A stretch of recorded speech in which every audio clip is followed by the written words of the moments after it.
All right, y'all. Welcome back to Visionary Sanctum. Girl, from the title of this episode, y'all know what kind of mood I'm in today, okay? Locked in, I guess. Shit's just been getting weird all over the place. All the things. I'm sitting here coming to you moo down if y'all are watching the video. Or you can just feel the vibes through your headphones, through your speakers if we're being an audio only listener today, okay? Starting off with our fun check-in. Usually I like to have something fun and profound to say, and how I'm growing and progressing and feeling, and girl, I don't know what the fuck is going on. I'm just taking it day by day, locked in, I guess. Within the last 5 days, I've had surgery. Someone rear-ended my parked car hard as fuck. I discovered it a few days after surgery because obviously post-op you can't drive. So I go down there. I was on my last 2 tampons. I said, let me just drive to the store real quick, get some tampons, come back. The back of my car obliterated. In the way that the parking is set up near me.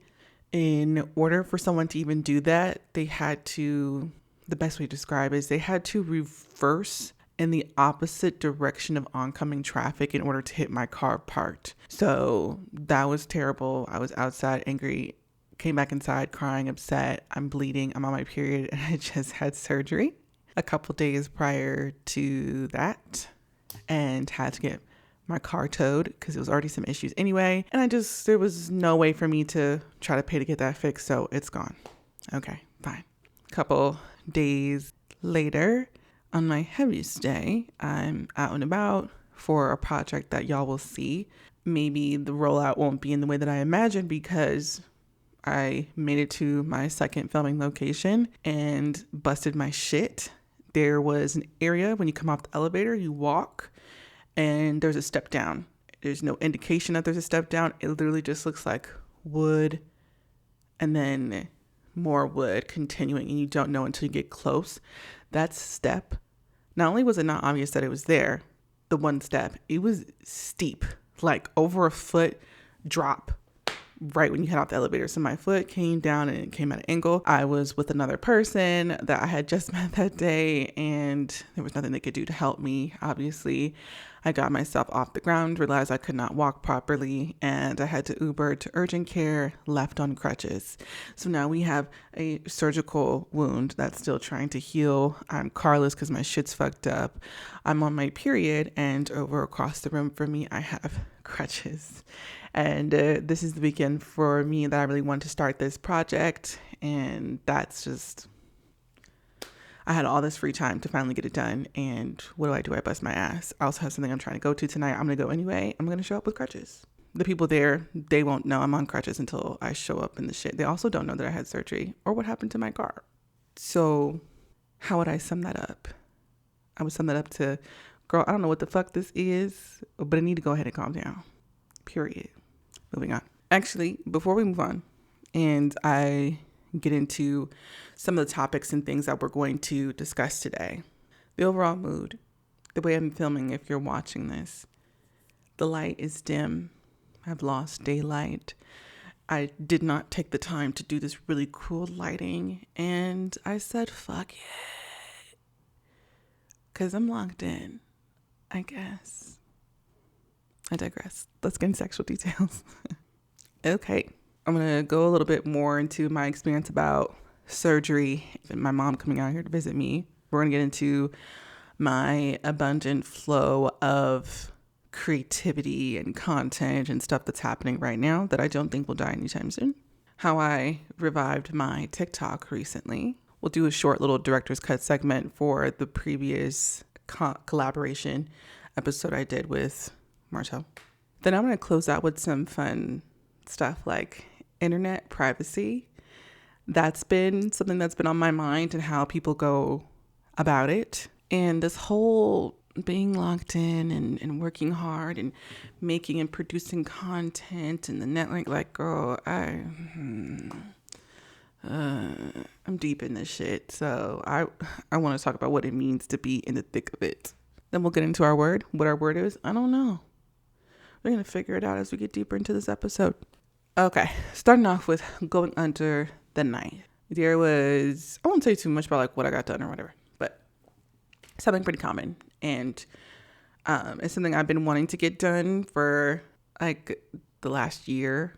And I've had this issue the last 2 years, but now it's done. Now it's handled. Last year, it had become a really big goal of mine because I was not in a position of financial stability to even go and pay all the co-pays, to even get the proper diagnosis, to get the referral, to get to the surgeon, to be able to pay the co-pay of the appointment with the surgeon, to get to the pre-op appointment, to pay that co-pay, to get the surgery scheduled. If I didn't do A plus B equals C, I had the coins to even get there. And so the fact that I even got to the point of being able to go and say, like, I'm ready to get this done, get the surgery scheduled and get it on the books is just monumental for me beyond actually handling the issue that I need to handle. So I'm very, very, very, very, very, very, very, very, very happy and excited about all those things. And I thought, coming out of surgery, like post-op, I'm going to feel anew. And then it happened with my car and then my ankle and all this stuff. I'm like, girl, this is not what I meant by feeling anew. What the fuck is this? But surgery actually went really well. I had no pain, little to no pain afterward, which I was surprised about. The surgeon told my mom that I wasn't going to feel any pain. I thought his ass was lying, and he was not lying. So shout out to that incredible medical professional. You know, he's a great guy. And that hospital actually took really, really good care of me. I had a really good experience. So surgery was good. My mom came out here. I was a little bit nervous about that. I'm very nervous about having people in my shit. And she was all up in my shit. And she had practically moved into my bathroom and all that. And surprisingly, it went well. She was on her best behavior. And she got to experience Chicago with somebody who's now a local and not a tourist, And I think she had a good time. Like, it was cool. It was cool. It was a cool experience. No complaints. Next thing, let's talk about an abundant flow of creative energy, of content creation. The flow, right? I have began to experience the flow pre-op. We'll use my surgery date like before Christ, like BC AD type stuff. So pre-op, I felt the energy flowing, coming in, good, loved it, wore that. And then as I got closer to the surgery, I just took a step back. There was some stuff I wanted to knock out, but I was like, let me just pause because I've been so locked in. Let me just take a breather. When my mom came, I wasn't necessarily interested in constantly working. I was going to show her around and just take a minute to unplug, which I did unplug because I looked at my, the little thing that comes up on your phone at the end of the week about your screen time. My screen time, like average, went down like 2 or 3 hours for the entire week. So in general, that did work out and it was healthy. And then post-op, the first couple of days after surgery, I was still a bit groggy and moving slow, making sure I didn't try to didn't reopen my incision or anything like that. And then as soon as my mom left, I think that was like day 3 or something after surgery, and I started to feel really antsy. I'm over here snacking. I'm over here pacing back and forth, like thinking about, okay, like what can I do? What can I schedule? Who can I reach out to? What kind of contacts I have? Like, what projects am I trying to do? Like, let's knock this out. Like, I'm ready to go. And I realized this is like creative energy that I just need to get out, because if I'm not getting out, I'm going to pace. I'm going to, snack, crunch. That's what I do when I get bored, or when I'm not using my energy in the way that I should be using it, if that makes sense. So yeah, I was like, dang, I took a little pause, and then boom, the energy it hit me like a ton of bricks. I need to use this now. So I went out, I scheduled some things, I got in contact with some folks to knock some things out. Obviously, I got injured trying to get shit done, but the flow is there. And even though I am injured, I'm still going to try to do whatever I can while I'm healing a bit.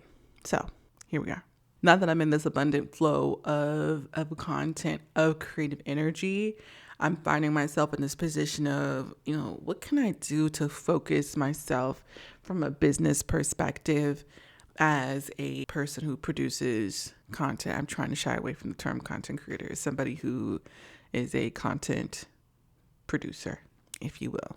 How can I drive my brand home, have stronger brand voicing? How can I establish myself even more in real life? Like, I'm meeting folks, I'm attaching them to the content. I'm getting so much love when I meet people, but like, I need to be scheduled for some things. So I'm going to put this out there for everyone listening. I want to moderate a panel, or I want to be on a panel. I feel like I'm smart as shit. I got all these things to say clearly. Get me on the panel. Let me talk to the people. Okay. Some engagements, speaking engagements. I can't do, maybe I shouldn't say can't. I'm not really in the keynote space per se, but I could speak a little something. I could do a little something. So hire me, put me on, call me to do those things. I'm trying to get some IRL engagements. That's the next step. And then also with this creative abundant flow, since stuff is flowing. I'm like, dang, it's time for some systems. You know what I'm saying? I wasn't really thinking about all that stuff before. I was just praying for the energy. Now we need to focus the energy. And that's the piece, that part of being abundance and trying to lock in, I guess. And within that locking in and within all these systems and whatnot, next topic, revived my TikTok. And I think I talked about killing my TikTok before. I feel like several months went by when I got rid of it. Like for about a year, it was privated because I found out after moving to Chicago that your Instagram is like your business card in my Instagram. I didn't want nobody looking at my Instagram. It was old. It was a bunch of like Minnesota stuff. And we just weren't dealing with the Minnesota stuff no more. And like, I needed to start fresh. So that's what I did at the beginning of the year. I started fresh on Instagram. But TikTok ties your contacts to things and people are going to find my TikTok anyway. I feel like it was deeply personal in a way that doesn't relate to the woman that I am today. It was cute. It was an era, but the era's gone. And if I'm going to put something on display that's representative of me to the public, I needed my TikTok to be that. So I had privated her. Now, when we talk about the rebirth of Miss TikTok, I went in my private account, okay? Then I went ahead and archived every single old video on there. Most of the stuff I did while archiving it was silent because I feel like some of those topics would have been a little triggering for me. So whatever, they're gone. But it was kind of strange, but perhaps a necessary experience for me to see older past versions of me trying to use creativity to create my way out of Minneapolis, since I was very unhappy in Minnesota, period, and unhappy with the stagnation that I was experiencing there. And while I couldn't necessarily hear everything that I was saying, it was somewhat necessary for me to visually experience all the progress that I have made. And I was not in the place to do that last year. So this year, it really was a time for me to go ahead, witness those things, archive, and see like I'm so much more out of my shell than I was before. My personality is much stronger, bolder, and there's another word I'm trying to use besides comfortable, but I'm just going to say comfortable right now. Very comfortable in my own skin. Like I'm just cool as fuck. And I'm like sexy and like smart, all the things. That's just me. And I wasn't necessarily seeing those things before, and I see those things now, and it shows. And the way that I conduct myself throughout life and conduct myself here in this great, amazing city of Chicago. And I love the woman that Chicago has turned me into. Now let's get a little bit back more on topic. We privated all the videos, okay? And I was like, I'm going to go ahead and change it to Visionary Sanctum, and we're going to put the podcast on there. So let me tell you what happened. I clip it up. I start uploading the clips. We're still not fully caught up yet. Hopefully we'll be caught up soon with the clips.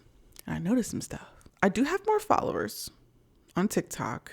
I was not expecting for the clips to do numbers. The clips are doing really, really well. The engagement is really, really high. I must say, I don't think these people realize it's a podcast, so we'll work on that. It kind of just gives somebody with a decent camera talking into a professional microphone about random shit and clipping it up is kind of what it gives. But I promise y'all, it's a full-blown podcast. So if y'all seeing this clip on Instagram, go bring your ass over to YouTube or go listen to the audio version. Okay. Put them headphones on and listen to the full episode. It's a full podcast. All right. But the girls are loving it. Engagement is high. And then I posted one of the collaboration episodes, like, clipped it up, whatever, like I have it on Instagram. And surprisingly, maybe I shouldn't say surprisingly, my solo episodes dominate on my TikTok. And I'm glad I revived my shit and came back anew, came back niche down, came back looking professional, came back with the content together, came back with the consistency, came back with the content abundance, all the things. I'm glad I came back the way I did, because with me being so focused on YouTube, the audio, and Instagram, I wasn't paying attention to certain things. Like Instagram, I'm like, okay, I need to keep it up, and every other episode needs to be a collaboration, because that'll be the only opportunity for growth, is to continue to put out quality solo work and that combination with collaboration work. And then I'm looking at the audio numbers, and then I'm really looking at these TikTok numbers, and the content that gets the most engagement is me. So that was very affirming to myself and the types of stuff that I do. I just have to strategize about how can I continue to grow and get that engagement and really build a strong brand surrounding the incredible moi, and making sure that it's local. I don't want to be content creator, social media girl. I want to be real life media girl, professional, your creator's favorite creator, your favorite. I'm really trying to move away from this word creator. Maybe I shouldn't fight it. I want to be like a Chicago creative's favorite creative, or like even maybe like a New York kind of situation, because the girls are connected. Chicago, New York, baby. They kind of give big city cousins, okay? Something like that. Like, it's important that I'm still grounded locally.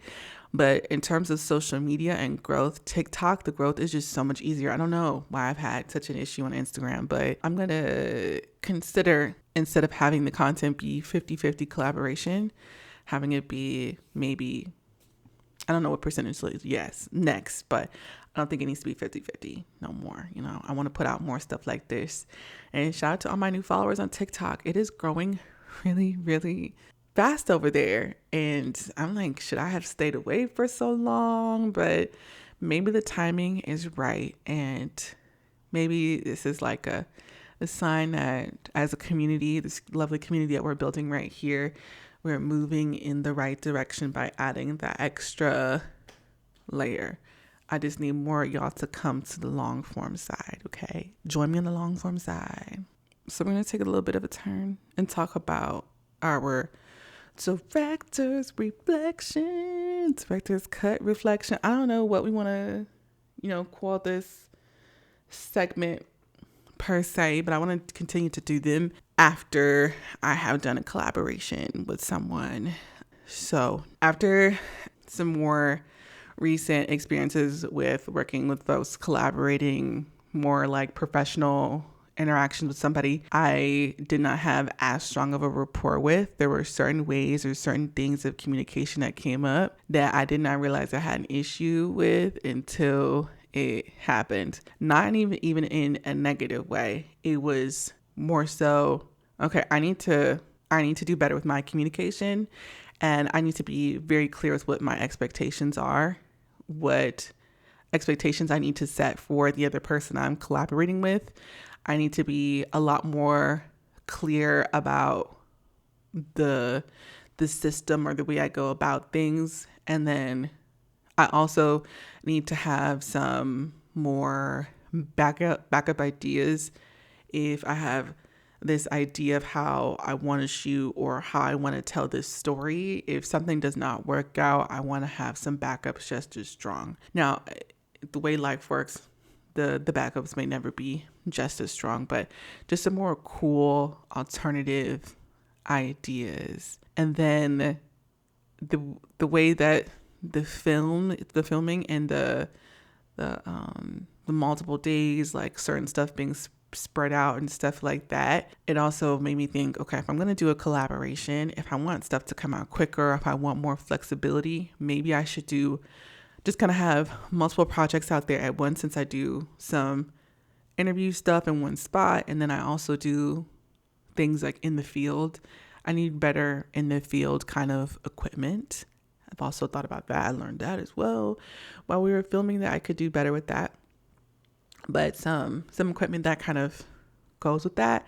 That way, if I can't catch someone to do all the different shots or all the different things in the field that I want to do, it'll be okay because I got some other stuff going in the background. Or I can also be cool with just dropping more solo content. It does not need to be so every other solo, every other collaboration. So that was an interesting experience, and it opened myself up to a lot more insight and holes in the operation that I had. But I loved telling that story. That was a lot of fun. And I also really loved working with somebody who had physical space. Like, the whole point of Visionary Sanctum is that it's a sacred home for a visionary, and I'm coming to them and I'm shooting there rather than everything being done like in a central location or a central studio. So I feel like I love that extra piece, and I don't see others doing that. And then it was just cool that when I did some field stuff, that was still his space. So them being a part of this nonprofit that they created and being able to physically go to their urban garden rather than just being in someone's studio. Like, it was cool to have something else. Or my experience, I met them at their bookstore that they have, and I had a really dope experience there. So that's another like larger physical space with lots of different people and lots of different experiences. So I want to continue to tell stories like that. I really loved telling the story of someone who is a community servant. I thought that was really cool and very appropriate for the times. Like, being a visionary isn't always the most artistic thing, but it all falls under creation and creativity and stuff like that. So that was a dope story to tell, and I can't wait to meet more dynamic people in that way, rather than it just being solely focused on artists. So that was a dope experience. Like, it really brought me up to some things about process, communication, expectation, and pushing my limits with creativity and areas that I could improve. So I would call it a 10 out of 10 experience, you know. Next, we're going to talk about the internet and relationships and privacy. Because a lot of you bitches, a lot of you people, girl, my thoughts on this, to preface, I'm going to drag some of y'all who claim to be private on the internet. You're not private on the internet. Now, I know that it might give hypocrisy because I'm over here yapping and talking about personal things. I'm talking about some stuff that I processed or detached from, or I'm saying a lot and skipping a lot of the details. Like, if you may see my content and feel like you know me, and then meet me in person and get a completely different vibe. Like, I'm very me, I'm very real, I'm very authentic, and I think energetically it would just be a different experience. And you might go, oh, when you said this, oh, when you said that, but like, you don't really know me. Like, we here, but we not here. It's just not the same. I'm giving a lot and a little at the same time, and it's an art form, you know. And I'm not revealing anything that if somebody were to turn around and say it would be an issue. I'm not saying anything in a way that would cause potential conflict with someone in real life. Like, it's real and authentic, but it's also general. It's a balance. And what I'm about to do or go in on is you bitches that like balance now. First of all, let's talk about the relationship people that I just don't understand. I don't understand private, but not a secret. A lot of y'all do it weird. You could be private, but not a secret, and maybe post a little bit of this, post a little bit of that. But what is the whole point of being private and not a secret? If you post this person every other day with an emoji over their face, you're constantly posting this man's ashy ass knuckles, the back of his head, every other day. What about that says private? Private, but not a secret, but it's giving attention seeking. Friends. Go ahead and post them. That's okay. Or just don't post at all. I just don't get it. Everybody's grown. Everybody do what they want to do. I'm just saying, I'm not understanding. the other piece when it comes to quote unquote privacy online that I see a lot is moving in silence. And the whole time they moving, they real loud, like, I don't want to yell into the microphone because I don't want to yell into your ears, audio listeners, but they're not moving in silence. If you're constantly posting memes and GIFs and reposts of certain things and tweets and like that, talking about how you're hustling and you don't want anybody to know every single day. Everybody know you hustling. Everybody know you doing something. Or maybe you're doing nothing. You want to get the facade that you're constantly doing something. Me personally, I just do the work. Now, at one point in time, I was saying in my every move, I was talking about projects I was thinking about doing, like being direct and very clear about what was coming next. And then sometimes I would follow through, sometimes I wouldn't. And then my experience, y'all know episode 6, we're already on episode 12, double digits. But y'all know episode 6, haters have an eye for greatness. That episode, after my experience with someone I was referring to within that, as well as many others, I realized, hey, it's just not worth it to always say or give your full vision to everybody as much as you possibly can. Keep it close to the vest. And then there might be some folks that you can really trust and give certain details to. Like even now I have someone in my life that I can really trust, but I'm not necessarily giving them everything on Angelica's master plan, because some stuff I'm just meant to work out myself. There's some stuff that they're just meant to work out themselves as well. And then somewhere in the middle, like for what we're comfortable sharing with each other, we go ahead and reveal that stuff. It's cool. Like, of course, as I continue to know more of the people in my life over time, I will build stronger, confidant relationships where I might reveal even more, which I feel like I've revealed a lot so far. But some of those things that I withhold, it'll happen.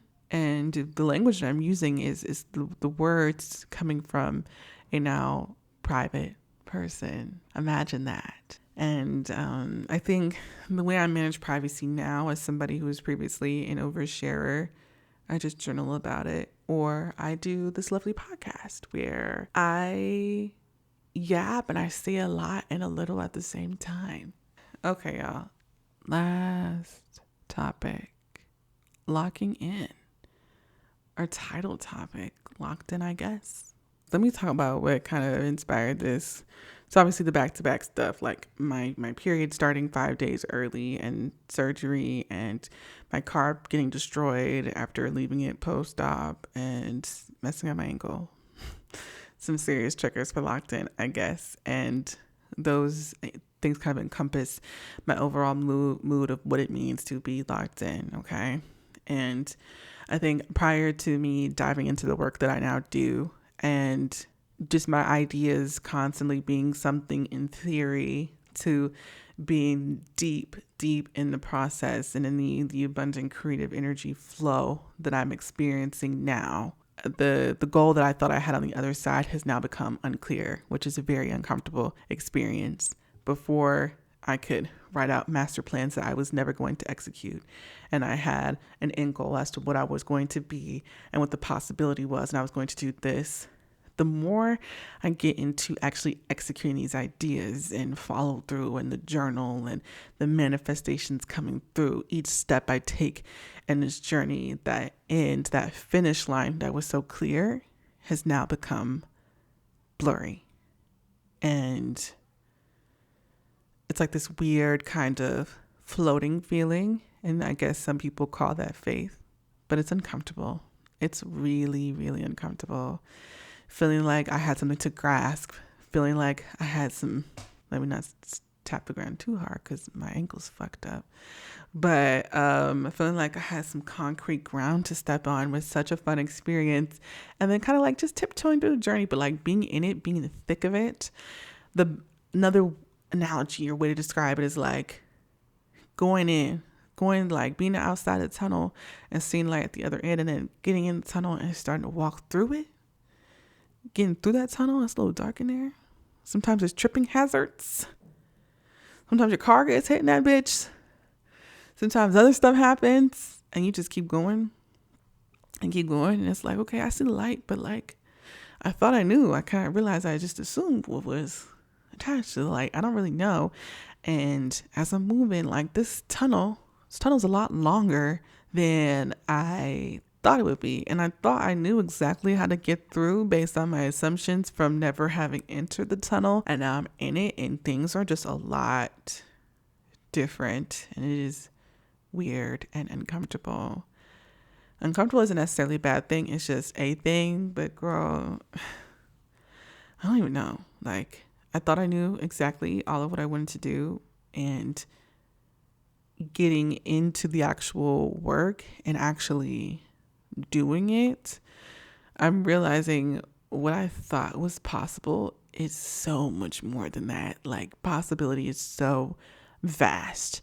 And now that I have accepted the fact that I don't get to choose the how, girl, I was like, I could be locked in over here and I doing this right here, thinking that this is going to give me this. And then some other stuff will come from left field that I didn't even think about, would just come in and lead me down that track and lead me down that track and lead me down that track. And I'm like, do I just keep going and being consistent with this one thing and see what comes up with it? Do I just throw my hands up and say, okay, I'll just do a little bit of this, a little bit of that? Like, I don't know. That's why I just feel locked in, I guess.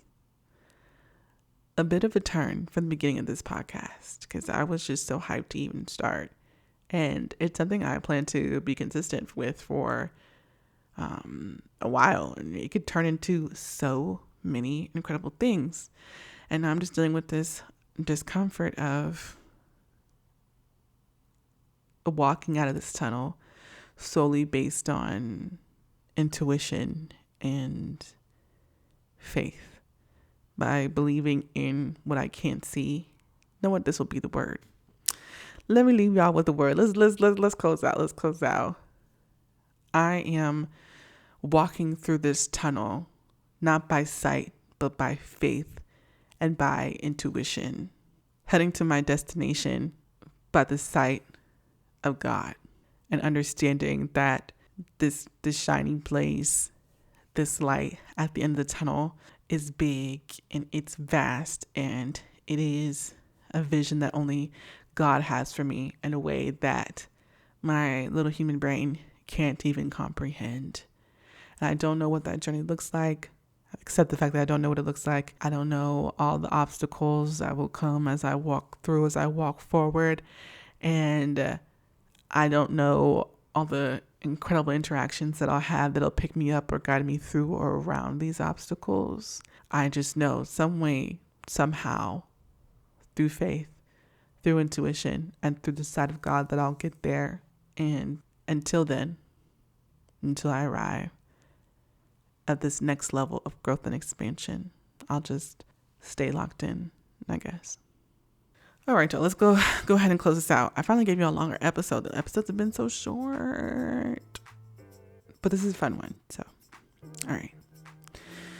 If you are listening to this on the audio, if you're watching this on the YouTube, follow me on Instagram at Visionary Sanctum. Follow me on TikTok at Visionary Sanctum. I got a lot of followers on TikTok. You can follow me there, but please follow me on Instagram as well. If you were watching this on the YouTube or listening to the audio, if you're seeing this piece on the Instagram, follow me on TikTok. If you're seeing this piece on the TikTok, follow me on Instagram, Visionary Sanctum on everything. Even Visionary Sanctum on Substack. If you want to listen to the episode on Substack, you can do that as well. Visionary Sanctum on everything. Interact with all platforms, please and thank you. We are a growing, thriving, amazing community of fun, intellectual, sexy, mysterious people, okay? Mystical and all the things within the sacred home of the visionary called Visionary Sanctum. And I will see y'all next time. Bye.